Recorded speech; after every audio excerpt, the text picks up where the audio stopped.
Hi. അപ്പം നമുക്ക് മത്തി കിട്ടിയിട്ടുണ്ട്.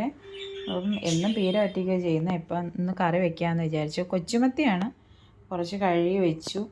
കുറച്ചുകൂടെ കഴുകി എടുക്കാനുണ്ട്. കഴുകിക്കൊണ്ടിരിക്കുകയാണ്. പിന്നെ വീഡിയോ കാണുന്ന എല്ലാവരും ചാനലൊന്ന് സബ്സ്ക്രൈബ് ചെയ്ത് സപ്പോർട്ട് ചെയ്യണേ. അപ്പം മത്തിയൊക്കെ കഴുകി നല്ലപോലെ കഴുകിയിട്ടുണ്ട്. നമ്മളിവിടെ എണ്ണ ഒഴിച്ച് കടുക് പൊട്ടിച്ച് ഉലുവായി 2-3 ഇട്ട് പൊട്ടിച്ചിട്ടുണ്ട്. പിന്നെ ഇഞ്ചിയും വെളുത്തുള്ളിയൊക്കെ മൂത്ത് വന്നപ്പോൾ അതിലോട്ട് 2 പച്ചമുളക്, ഒരു തക്കാളിക്ക. ഇതൊന്ന് വഴണ്ട് വരുമ്പോൾ നമുക്ക് ഇനി ഇവിടെ മുളക് പൊടി, മല്ലിപ്പൊടി, മഞ്ഞൾപ്പൊടി എടുത്ത് വെച്ചിട്ടുണ്ട്. പിന്നെ ഒരു ഉലുവാപ്പൊടി, ഒരു ശകലം ഉലുവ ഇട്ടതാണ്, ഉലുവ പൊട്ടിച്ചു, എന്നാലും ഒരു ശകലം കുരുമുളക് പൊടി. അങ്ങനെ നമ്മുടെ മത്തി മുളകിട്ടത് അതാണ്ട് ഇവിടെ റെഡി ആയിട്ടുണ്ട്. കൊച്ചുമത്തിയാണ് മത്തി മുളകിട്ടത്. അപ്പോൾ എല്ലാവരും ചാനലൊന്ന് സബ്സ്ക്രൈബ് ചെയ്ത് സപ്പോർട്ട് ചെയ്യണേ.